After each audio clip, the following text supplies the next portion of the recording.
everybody, it's Dana and welcome back to day 3 of the holiday card series for 2020. Let's go ahead and get into the card.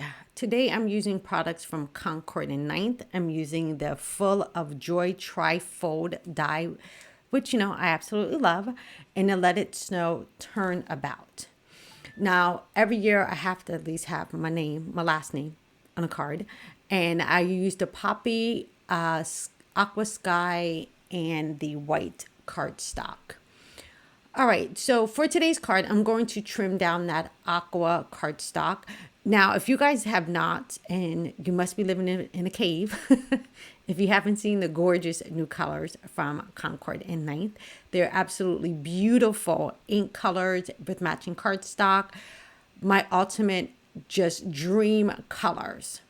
So with this Aqua Sky, I'm placing it into my Misty, and I already lined up my Turnabout stamp, and I'm going to be trimming this card down. So I kind of have this a little bit off centered, but I cut it bigger so I can trim it down. So for my colors today, I'm going to use the Hero Arts white because I want to have some white on this. And the reason I'm stamping it first is because I don't want cross-contamination of the other colors with my white ink pad. So I'm using the Unicorn White, and this is from Hero Arts, and I'll swing my Misty lid down and I'll go ahead and rub that pretty well. Now, this is a pigment ink, so it's going to stay wet a little bit longer, and that's another reason why I stamped this first, because by the time I turn my turnabout 4 times, this should be pretty much dried or close to being dried. So I stamped that one more time. Because this is a pigment ink, it kind of like settles into the paper a little bit. So I want to have this bright white. So that's the reason I'm stamping it a few times. And these details are pretty small on here. So I just want to make sure I can capture all of that pretty white on this Aqua Sky. Now, I would love to leave it just like this with just all of the white little snowflakes and the little dots on here. I think it's just such a phenomenal background if you just left it like this, clean and simple. But of course, I need to add some more color to this. So I rotated my paper a quarter of a turn, and I'm going to come in with my next color. Now, before I do that, I do want to clean off some of this white. I don't want that to actually get into my red. But again, I like to start with the white, because if I get a little bit of white on my red, I'm okay. But if I get red into my white, I'm going to stroke out. Let's just be honest. I'm just going to stroke out. So I cleaned that up pretty well with a baby wipe, and I dried it off with my microfiber cloth. Now, the next color, like I said, is a Poppy. Poppy and Aqua, or Poppy and Teal, red and teal, however you want to say it, are one of my go-to for holiday cards. I just love this color combination. To me, it's very retro-ish, I guess I want to say, but I don't think I've done a card series that I have not incorporated this color combination. Again, it's one of my favorites. And if you look at last year's card series, there was a few of us that used the same color combination. So if you missed last year's card series, I'll go ahead and link that up above. But you can see how gorgeous these two colors work together. Again, I could stop here, but I'm going to keep going because this is a 4-way turnabout. Now, you can stamp it once, twice, 3 times, 4 times. I always have a tendency with my turnabout stamps to stamp them 4 times. But again, I could do just the white and the red on this aqua, and I would be happy. I would be totally happy with this color combination. But I just like having a fuller space with my turnabouts. So for my next color, I'm actually going to use the Aqua Sky, and that is going to just leave like a watermark of color, a tone on tone, which is very pretty if you even did this turnabout 4 times just in the aqua. It would be a beautiful tone on tone design. So I inked that up pretty well, and now I'm going to go ahead and place that down. Now, with this tone on tone look, I do want to make sure to stamp this a couple of times. I mean, like you can see it and it's right there, but I just want to step this up to give it just a tad bit darker feel. Again, if you didn't want to do that, you can totally stop with stamping it just one time. So I stamp it down. I use my little handy tool my husband made for me, so I don't have to always press on my Misty. And now I have that color. Again, gorgeous if I stopped here. But I want to add some gold to this. I always feel like a pop of gold, pop of silver, pop of rose gold always looks great on a holiday card. And I tend to go towards a gold color palette when I'm using the aqua and red. Now, don't get me wrong. I think this will look gorgeous in silver, but I just gravitate towards gold. You can even see by my jewelry, I wear more gold than I do silver. It's just something that I resonate to. I do want to heat set this just a tad bit. I do see a little bit of wet areas still with that unicorn white. So I just want to dry this back just before I start embossing. Now, if there is gold that gets into your white embossing, don't panic. It's just going to give that white a little bit of a sparkle as well. So I'm not drying this, like I'm not going, heavy with the dry on this. I'm just adding some heat to this to set this. Okay, once I have that done, again, you can skip this part. I'm going to use my Versamark, and Versamark is just a clear ink. It just gives a watermark, very similar to the color on color, tone on tone watermark. This is just going to be the same color, let's say, of the paper that you're using. Of course, Versamark is used for heat embossing and embossing powder. So once I have that inked up, I do want to make sure that I treat my paper. So I have an anti-static bag, which is just powder, talcum powder, baby powder inside of a bag. And this is going to keep my embossing powder from sticking everywhere. So I'm just going to go back a little bit more with that Versamark, make sure I have everything covered, make sure it's tucked, my paper's tucked neatly in the corner, and then I can go ahead and press down. Again, this little handy tool is so perfect now that I just don't have to press so hard on my Misty anymore. So I'm just looking to make sure I got a good coverage on that, and I did the first time.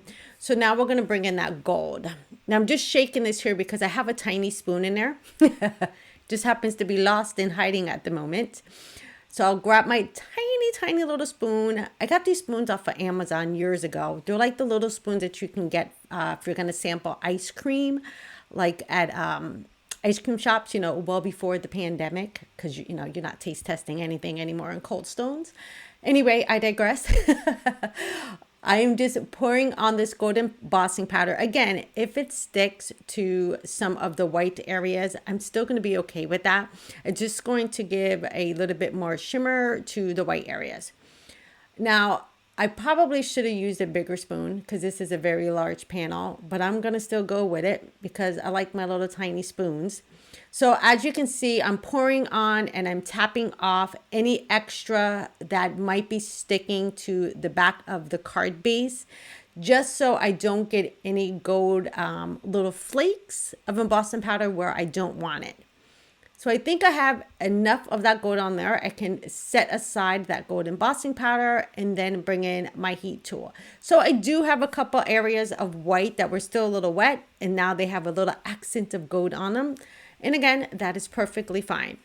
One more time, I tell you guys, make sure you heat up that gun before you bring it to your paper. So this way your paper does not warp. As you can see, I'm testing it against my hand. Do not hold it directly to your hand for too long because I will tell you it hurts. And I know that from experience. So do not hold it too close to your hand. Again, I'm just checking the heat. Heating from the back to the front like I normally do, that really helps the embossing powder melt and it keeps it from buckling. Now, since I have that done, look how gorgeous this background is. Oh my God, to me, this screams retro. Like I want wallpaper that looks like this now. Once I have that done, we can go on and start moving on to the other elements of the card. So for the card, remember I said I'm using this large Full of Joy Trifold from Concord 9th. Now this is the first time I'm using it, so I do need to separate this. So I'm going to grab my little metal shears, metal scissors, I forgot what these things are called, and I'm just going to remove the inner pieces. So you're going to get the large joy as the outside, and then you're going to get the individual letters that say joy. I love this concept, you guys. I love being able to layer this together. And you're also going to get a little banner that you can use to add on a sentiment if you want. But I love that it's all encased in this one die, and you're able to have those separate letters. And I like them because they're tall and skinny letters. And I think that looks so cute. And you can use the O and not put anything in, or make it another color. Totally up to you. Like I would take the joy and maybe put like a flower or something in the center. So this way I can use it not just being for Christmas cards. All right, so now since I have that cut out, I am going to grab myself a piece of puppy cardstock, and I'm going to see if this fits on this piece right here. This is a scrap piece that I have from before, and you guys know me, I don't like to waste paper. But you can really see how large this joy is on this. I believe this, if I cut this down, it would have been a half of a card panel. So a 5.5 by 4.25 tall. So as you can see, it takes up a large portion of your card. And that's another thing I love about this die, is that I really don't have to add much to this card besides just having that gorgeous joy up there. So I'll go ahead and run this through my die cut machine, and it fits perfectly on this paper. Now I can envision seeing this die cut in a rainbow of colors. You know what would look really, really cool is if you did watercolor first before you cut out your joy. I think that will look stunning. So I'm just going to grab my plates, and I'm using a Gemini Junior. And as you can tell, the plates are well loved. And I will run this through. I'm just going to run it through twice just to make sure that it cuts. Now look how stunning this poppy joy is. I mean, come on, y'all. This can't get any prettier. Now, I do just want to add a little bit of depth to the edges of this. Now, it's going to be very, very minimal depth to this.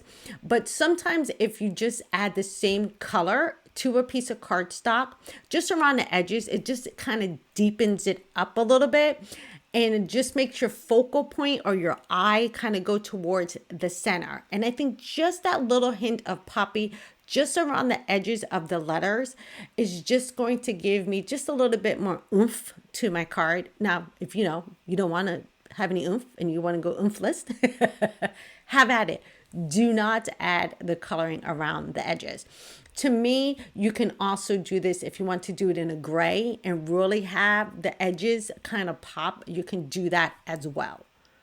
Now I'm going to kind of give you a full warning. After I had did this, my lovely camcorder, decided to just take a rest because it was, worked very hard this week on making videos that it decided to die and not catch how I put the card together. So here is the card completed. It's really, really simple to put together. There's a little border at the bottom of the joy. You just kind of tuck that and glue it underneath your card and fold the joy over the top. I will link to the Concord 9th YouTube video so you guys can kind of see how that that hinge part works. I'm really sorry about that. I don't know what happened besides that my camera got tired. Like the person who's working the camera was tired this day. Now, I don't want to add too much to it, but you can really see those beautiful gold letters that inset into the red joy. Absolutely stunning.